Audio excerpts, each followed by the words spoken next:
नमस्कार दोस्तों, स्वागत है आपका अपने YouTube चैनल पर। मैं हूं आपकी दोस्त पूनम। आज मैं आपको सुनाने वाली हूं लियो टॉलस्टॉय की कहानी मनुष्य का जीवन आधार क्या है। प्रेमचंद जी के द्वारा हिंदी में अनुवादित की गई है। तो आइए सुनते हैं। माधो नामी एक चमार, जिसके न घर था न धरती, अपनी स्त्री और बच्चों सहित एक झोपड़ी में रहकर मेहनत मजदूरी द्वारा पेट पालता था। मजदूरी कम थी, अन्न महंगा था, जो कमाता था खा जाता था। सारा घर एक ही कंबल ओढ़कर जाड़ों के दिन काटता था, और वह कंबल भी फटकर तार तार रह गया था। पूरे 1 वर्ष से वह इस विचार में लगा हुआ था कि दूसरा वस्त्र मोल ले। पेट मार मार कर उसने 3 रुपए जमा किए थे, और 5 रुपए पास के गांव वालों पर आते थे। एक दिन उसने ये विचारा कि 3 रुपए गांव वालों से उगाकर वस्त्र ले आऊं। वह घर से चला। गांव में पहुंचकर वह पहले एक किसान के घर गया। किसान तो घर में नहीं था। उसकी स्त्री ने कहा कि इस समय रुपया मौजूद नहीं, फिर दे दूंगी। फिर वह दूसरे के घर पहुंचा। वहां से भी रुपया ना मिला। फिर वह बनिए की दुकान पर जाकर वस्त्र उधार मांगने लगा। बनिया बोला, हम ऐसे कंगालों को उधार नहीं देते। माधो बहुत दुखी हुआ। सोचने लगा, कहाँ जाऊं। उसने सोचा, घर चलता हूं, कल व्यवस्था होगी। जब वह घर चलने लगा तो मन ही मन विचार करने लगा कि यहाँ तक तो धूनी आए थे, और रुपयों के भी ना देर सवेर हो गया। घर चलता हूँ, कम से कम पेट भर के तो बैठकर दिन तो काट सकूंगा। चलते समय स्त्री ने कहा था कि वस्त्र अवश्य लाना। अब क्या करूं, कोई उधार भी तो नहीं देता। किसानों ने कह दिया, अभी हाथ खाली है, फिर ले लेना। तुम्हारा तो हाथ खाली है, पर मेरा काम कैसे चले। तुम्हारे पास घर पशु सब कुछ है, मेरे पास तो यह शरीर ही शरीर है।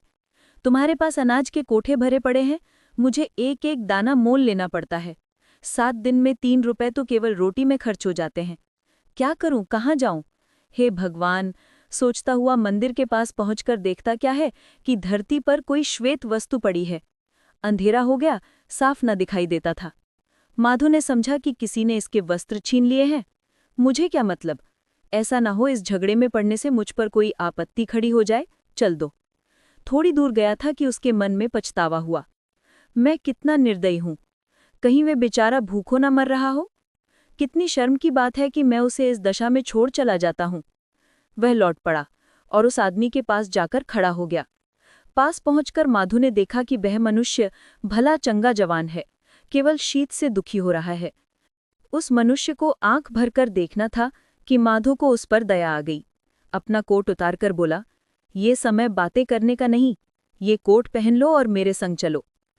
मनुष्य का शरीर स्वच्छ, मुख दयालु, हाथ पांव सुडौल थे। वह प्रसन्न बदन था। माधो ने उसे कोट पहना दिया और बोला, मित्र, अब चलो, बातें पीछे होती रहेंगी। मनुष्य ने प्रेम भाव से माधो को देखा और कुछ न बोला। माधो, तुम बोलते क्यों नहीं? यहाँ ठंड है, घर चलो। यदि तुम चल नहीं सकते तो ये लो लकड़ी, इसके सहारे चलो। मनुष्य माधो के पीछे पीछे हो लिया। माधो, तुम कहाँ रहते हो? मनुष्य, मैं यहाँ का रहने वाला नहीं। माधो, मैंने भी यही समझा था, क्योंकि यहाँ तो मैं सबको जानता हूँ। तुम मंदिर के पास कैसे आ गए? मनुष्य, ये मैं नहीं बतला सकता। माधो, क्या तुमको किसी ने दुख दिया है? मनुष्य, मुझे किसी ने दुख नहीं दिया, अपने कर्मों का भोग है। परमात्मा ने मुझे दंड दिया है। माधो, निसंदेह परमेश्वर सबका स्वामी है, परंतु खाने को अन्न और रहने को घर तो चाहिए। तुम अब कहाँ जाना चाहते हो? मनुष्य, जहाँ ईश्वर ले जाए। माधो चकित हो गया। मनुष्य की बातचीत बड़ी प्रिय थी। वह ठग प्रतीत न होता था, पर अपना पता कुछ नहीं बताता था। माधो ने सोचा, अवश्य इस पर कोई बड़ी विपत्ति पड़ी है। बोलो भाई, घर चलकर जरा आराम करो, फिर देखा जाएगा। दोनों वहां से चल दिए। राह में माधो विचार करने लगा, मैं तो वस्त्र लेने आया था, यहाँ अपना भी दे बैठा। एक नंगा मनुष्य साथ है। क्या ये सब बातें देखकर मालती प्रसन्न होगी? कदापि नहीं। मगर चिंता ही क्या है, दया करना मनुष्य का परम धर्म है। उधर माधो की स्त्री मालती उस दिन जल्दी जल्दी लकड़ी काटकर पानी लाई, फिर भोजन बनाया, बच्चों को खिलाया, आप खाया। पति के लिए भोजन अलग रखकर कुर्ते में टांका लगाती हुई ये विचार करने लगी, ऐसा ना हो बनिया मेरे पति को ठग ले। बड़ा सीधा है, किसी से छल नहीं करता, बालक भी उसे फंसा सकता है। 3 रुपए बहुत होते हैं, इतने रुपयों में तो अच्छे वस्त्र मिल सकते हैं। पिछली सर्दी किस कष्ट से कटी। जाते समय उसे देर हो गई थी, परंतु क्या हुआ, अब तक उसे आ जाना चाहिए था। इतने में आहट हुई। मालती बाहर आई, देखा कि माधो है, उसके साथ नंगे सिर एक मनुष्य है। माधो का कोट उसके गले में पड़ा है, पति के हाथों में कोई गठरी नहीं, वह शर्म से सिर झुकाए खड़ा है। ये देखकर मालती का मन निराशा से व्याकुल हो गया। उसने सोचा कोई ठग है। त्योरी चढ़ाकर खड़ी होकर देखने लगी कि वह क्या करता है। माधो बोला, यदि भोजन तैयार हो तो ले आओ। मालती जलकर राख हो गई, कुछ न बोली, चुपचाप वहीं खड़ी रही। माधो ताड़ गया कि स्त्री क्रोध अग्नि में जल रही है। माधो, क्या भोजन नहीं बनाया? मालती क्रोध से, हाँ बनाया है, परंतु तुम्हारे वास्ते नहीं। तुम तो वस्त्र मोल लेने गए थे, ये क्या किया? अपना कोट भी दूसरे को दे दिया। इस ठग को कहाँ से लाए? यहाँ कोई सदावरत थोड़े ही चलता है। माधो, बस बस, बिना सोचे समझे किसी को बुरा कहना उचित नहीं है। पहले पूछ तो लो कि ये कैसा। मालती, पहले ये बताओ कि रुपए कहाँ फेंके। माधो, ये लो अपने 3 रुपए, गांव वालों ने कुछ नहीं दिया। मालती, रुपए लेकर? मेरे पास संसार भर के नंगे लुच्चों के लिए भोजन नहीं है। माधो, फिर वही बात, पहले इससे पूछ तो लो, क्या कहता है। मालती, बस बस, पूछ चुकी, मैं तो विवाह ही नहीं करना चाहती थी, तुम तो घर खो हो। माधो ने बहुत एरा समझाया, वह एक ना मानी। 10 वर्ष के पुराने झगड़े याद करके बकवास करने लगी, यहां तक कि क्रोध में आकर माधो की जैकेट फाड़ डाली और घर से बाहर जाने लगी, पर रास्ते में रुक गई और पति से बोली, अगर ये भला मानस होता तो नंगा ना होता, भला तुम्हारी भेंट इससे कहाँ हुई। माधो, बस यही तो मैं तुमको बतलाना चाहता हूँ। ये गांव के बाहर मंदिर के पास नंगा बैठा था, भला विचार तो कर, यह ऋतु बाहर नंगा बैठने की है। देवगति से मैं वहां पहुंच गया, नहीं तो क्या जाने ये मरता या जीता। हम क्या जानते हैं कि इस पर क्या विपत्ति पड़ी है। मैं अपना कोट पहनाकर इसे यहां ले आया हूं। देख, क्रोध मत कर, क्रोध पाप का मूल है।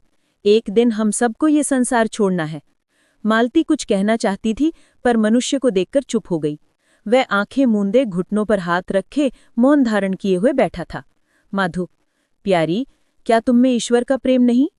ये वचन सुन मनुष्य को देखकर मालती का चित्त तुरंत पिघल गया। छट से उठी और भोजन लाकर उसके सामने रख दिया और बोली, खाइए। मालती की ये दशा देखकर मनुष्य का मुखारविंद खिल गया और वह हंसा। भोजन कर लेने पर मालती बोली, तुम कहाँ से आए हो? मनुष्य, मैं यहाँ का रहने वाला नहीं। मालती, तुम मंदिर के पास किस प्रकार पहुंचे? मैं कुछ नहीं बता सकता। मालती, क्या तुम्हारा माल किसी ने चुरा लिया? मनुष्य, किसी ने नहीं, परमेश्वर ने ये दंड दिया है। मालती, क्या तुम वहां नंगे बैठे थे? मनुष्य, हाँ, शीत के मारे ठिठुर रहा था। माधो ने देखकर दया की, कोट पहनाकर मुझे यहां ले आया। तुमने तरस खाकर मुझे भोजन खिला दिया। भगवान तुम दोनों का भला करे। मालती ने एक कुर्ता दे दिया। रात को जब वह अपने पति के पास जाकर लेटी तो ये बातें करने लगी। अजी सुनते हो? माधु, हाँ, अन्न तो चुक गया, कल भोजन कहाँ से करेंगे? शायद पड़ोसन से मांगना पड़े। हम जिएंगे तो अन्न भी कहीं ना कहीं से मिल जाएगा।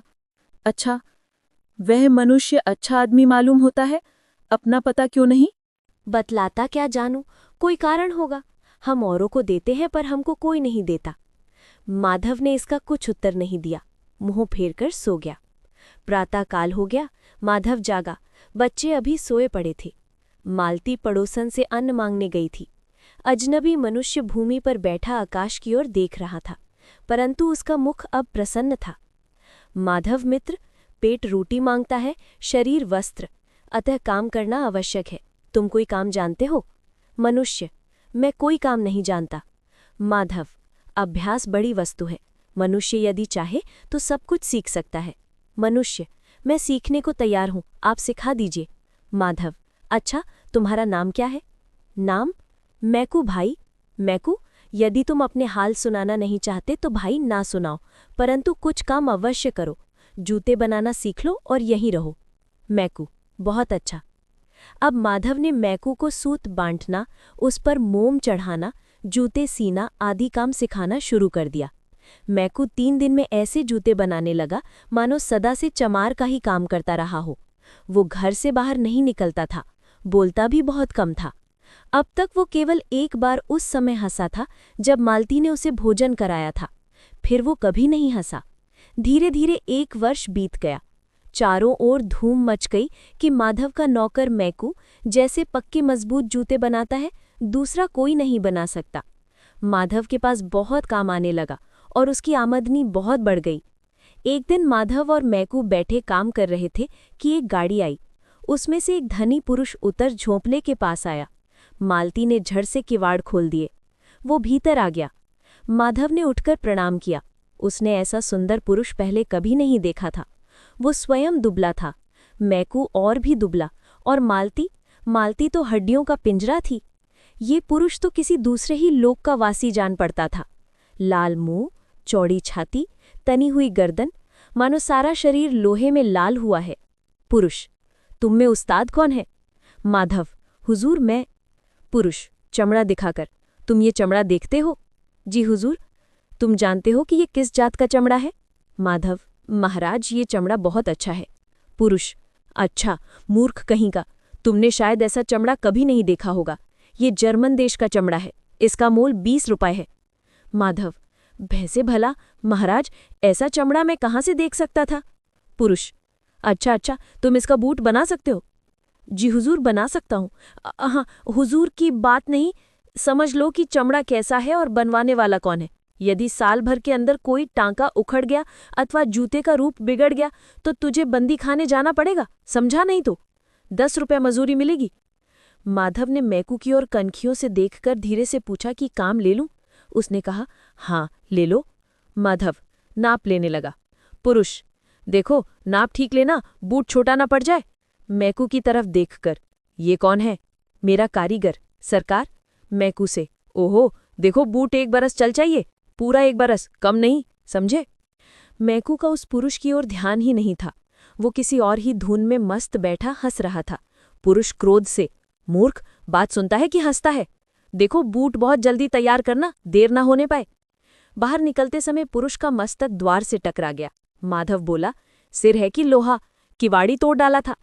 मालती बोली, धनवान ही बलवान होते हैं, इस पुरुष को यमराज भी हाथ नहीं लगा सकता, और की तो बात ही क्या है।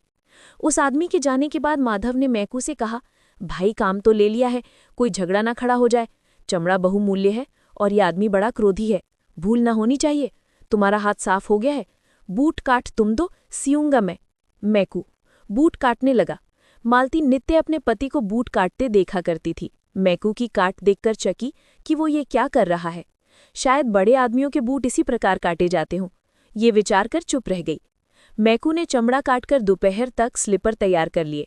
माधव जब भोजन करके उठा तो देखता क्या है, बूट की जगह स्लीपर बने रखे हैं। वो घबरा गया और मन में कहने लगा, इस मैकू को मेरे साथ रहते 1 हो गया, ऐसी भूल तो उसने कभी नहीं की। आज इसे क्या हो गया? उस पुरुष ने तो बूट बनाने को कहा था, इसने तो स्लीपर बना डाले। अब उसे क्या उत्तर दूंगा? ऐसा चमड़ा और कहाँ से मिल सकता है? मैकू से, मित्र ये तुमने क्या किया? उसने तो बूट बनाने को कहा था ना, अब मेरे सिर के बाल न बचेंगे। ये बातें हो ही रही थी कि द्वार पर एक आदमी ने आकर पुकारा। मालती ने किवाड़ खोल दिए। ये उस धनी आदमी का वही नौकर था जो उसके साथ यहाँ आया था। उसने आते ही कहा, अरे राम राम, तुमने बूट बना तो नहीं डाले? माधव, हाँ बना रहा हूँ। नौकर, मेरे स्वामी का देहांत हो गया है, अब बूट बनाना व्यर्थ है। माधव, अरे वो तो घर तक भी नहीं पहुंचने पाए, गाड़ी में ही प्राण त्याग दिए। स्वामिनी ने कहा है कि उस चमड़े के स्लीपर बना दो। माधव प्रसन्न होकर, ये लो स्लीपर। आदमी स्लीपर लेकर चलता बना। मैकू को माधव के साथ रहते रहते 6 वर्ष बीत गए। अब तक वो केवल 2 बार हंसा था, नहीं तो चुपचाप बैठा अपना काम किए जाता था। माधव उस पर अति प्रसन्न था और डरता रहता था कि कहीं भाग ना जाए। इस भय से फिर माधव ने उससे पता वता कुछ नहीं पूछा। एक दिन मालती चूल्हे में आग जला रही थी, बालक आंगन में खेल रहे थे। माधव और मैकू बैठे जूते बना रहे थे कि एक बालक आकर कहा, चाचा मैकू, देखो वो स्त्री 2 लड़कियां संग लिए आ रही है। मैकू ने देखा कि एक स्त्री चादर और छोटी छोटी कन्याएं संग लिए चली आ रही है। कन्याओं का एक सा रंगरूप है, भेद केवल ये है कि उनमें एक लंगड़ी है। बूढ़ी भीतर आई तो माधव ने पूछा, माई क्या काम है? उसने कहा, इन लड़कियों के जूते बना दो। माधव बोला, बहुत अच्छा। वो नाप लेने लगा तो देखा कि मैकू इन लड़कियों को इस प्रकार ताक रहा है मानो पहले कहीं देखा है।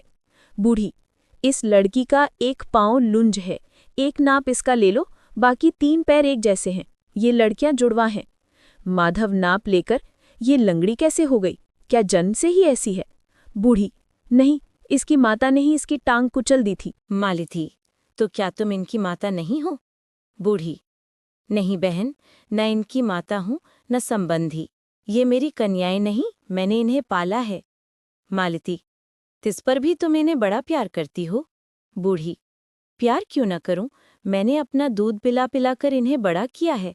मेरा अपना भी बालक था, परंतु उसे परमात्मा ने ले लिया। मुझे इनके साथ उससे भी अधिक प्रेम है। मालती, तो ये किसकी कन्याएं हैं? बूढ़ी, 6 वर्ष हुए कि 1 सप्ताह के अंदर इनके माता पिता का देहांत हो गया। पिता की मंगल के दिन मृत्यु हुई, माता की शुक्रवार को। पिता के मरने के 3 दिन पीछे ये पैदा हुई। इनके माँ बाप मेरे पड़ोसी थे। इनका पिता लकड़हारा था, जंगल में लकड़ियां काट काटते वृक्ष के नीचे दबकर मर गया। उसी सप्ताह में इनका जन्म हुआ। जन्म होते ही माता भी चल बसी। दूसरे दिन जब मैं उससे मिलने गई तो देखा कि बेचारी मरी पड़ी है। मरते समय करवट लेते हुए इस कन्या की टांग उसके नीचे दब गई। गांव वालों ने उसका दाह कर्म किया। इनके माता पिता रंक थे, कौड़ी पास न थी। सब लोग सोचने लगे कि कन्याओं को कौन पाले। उस समय वहां मेरी गोद में 2 महीने का बालक था। सबने यही कहा कि जब तक कोई प्रबंध ना हो तुम ही इनको पालो। मैंने इन्हें संभाल लिया। पहले पहल में इस लंगड़ी को दूध नहीं पिलाया करती थी, क्योंकि मैं समझती थी कि ये मर जाएगी। पर फिर मुझे इस पर दया आ गई और इसे भी दूध पिलाने लगी। उस समय परमात्मा की कृपा से मेरी छाती में इतना दूध था कि तीनों बालकों को पिलाकर भी बह निकलता था। मेरा बालक मर गया, ये दोनों पल गई। हमारी दशा पहले से अब बहुत अच्छी है। मेरा पति एक बड़े कारखाने में नौकर है। मैं इन्हें प्यार कैसे न करूं? ये तो मेरा जीवन आधार है। ये कहकर बूढ़ी ने दोनों लड़कियों को छाती से लगा लिया। मालती, सत्य है, मनुष्य माता पिता के बिना जी सकता है, परंतु ईश्वर के बिना जीता नहीं रह सकता। ये बातें हो रही थी कि सारा झोपड़ा प्रकाशित हो गया। सबने देखा कि मैकू कोने में बैठा हंस रहा है। बूढ़ी लड़कियों को लेकर बाहर चली गई तो मैकू ने उठकर माधव और मालती को प्रणाम किया और बोला, स्वामी, अब मैं विदा होता हूँ। परमात्मा ने मुझ पर दया की। यदि कोई भूल चूक हुई हो तो क्षमा करना। माधव और मालती ने देखा कि मैकू का शरीर तेजोमय हो रहा है। माधव दंडवत करके बोला, मैं जान गया कि तुम साधारण मनुष्य नहीं। अब मैं तुम्हें नहीं रख सकता, न कुछ पूछ सकता हूँ।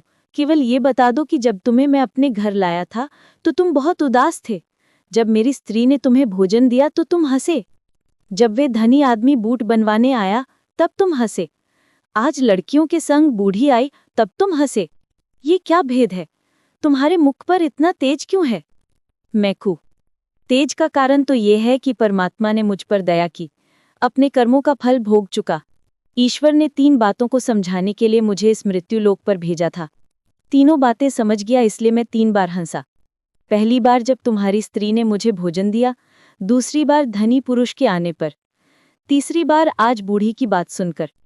माधव, परमेश्वर ने ये दंड तुम्हें क्यों दिया था? मैकू, वह 3 बातें कौन सी हैं, मुझे भी बतलाओ। मैकू, मैंने भगवान की आज्ञा न मानी थी, इसलिए ये दंड मिला था।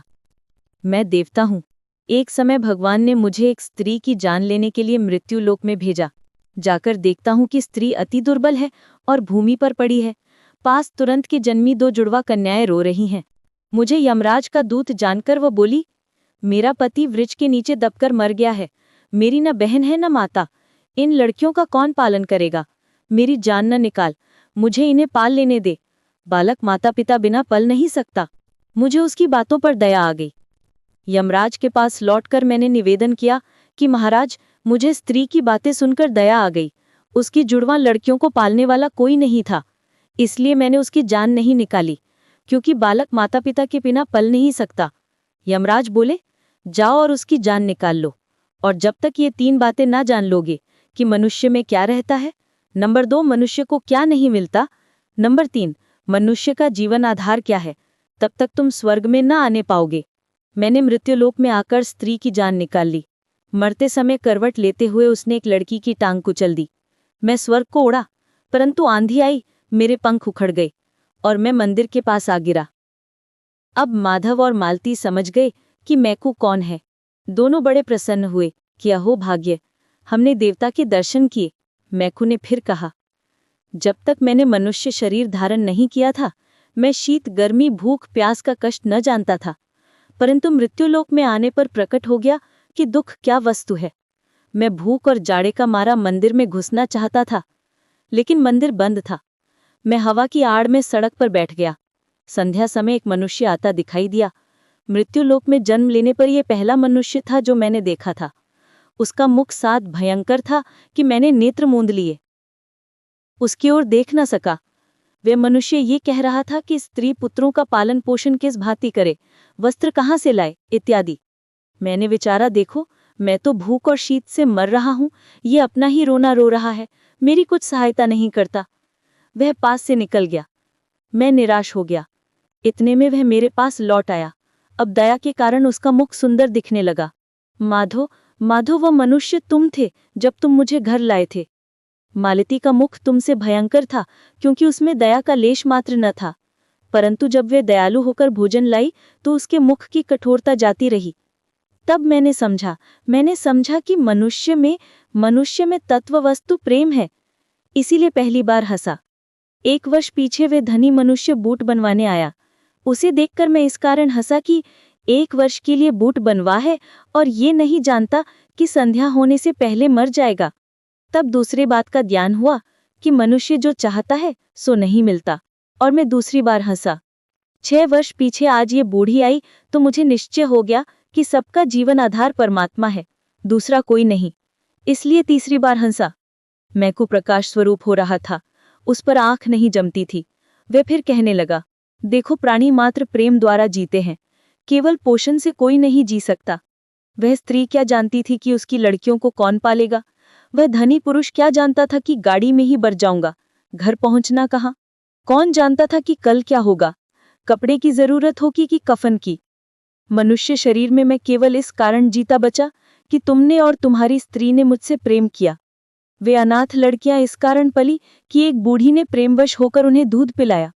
मतलब यह है कि प्राणी केवल अपने जतन से नहीं जी सकते, प्रेम ही उन्हें जिलाता है। पहले मैं समझता था कि जीवों का धर्म केवल जीना है, परंतु अब निश्चय हुआ कि धर्म केवल जीना नहीं किंतु प्रेम भाव से जीना है। इसी कारण परमात्मा किसी को ये नहीं बतलाता कि तुम्हें क्या चाहिए, बल्कि हरेक को यही बतलाता है कि सबके लिए क्या चाहिए। वो चाहता है कि प्राणी मात्र प्रेम से मिले रहें। मुझे विश्वास हो गया कि प्राणों का आधार प्रेम है। प्रेमी पुरुष परमात्मा में और परमात्मा प्रेमी पुरुष में सदैव निवास करता है। सारांश ये है कि प्रेम और परमेश्वर में कोई भेद नहीं। ये कहकर देवता स्वर्गलोक को चला गया। ये कहानी आपको कैसी लगी, हमें कमेंट सेक्शन में ज़रूर बताएं। आपकी राय हमारे लिए बहुत मायने रखती है। अगर आपको ये वीडियो पसंद आया हो तो इसे लाइक और शेयर करना ना भूलें। और हाँ, साहित्य पर और भी रोचक चर्चाओं के लिए हमारे चैनल को सब्सक्राइब ज़रूर करें और बेल आइकन दबाएं ताकि आप कोई भी अपडेट मिस ना करें। हमसे जुड़ने के लिए बहुत बहुत धन्यवाद। मिलते हैं अगले वीडियो में।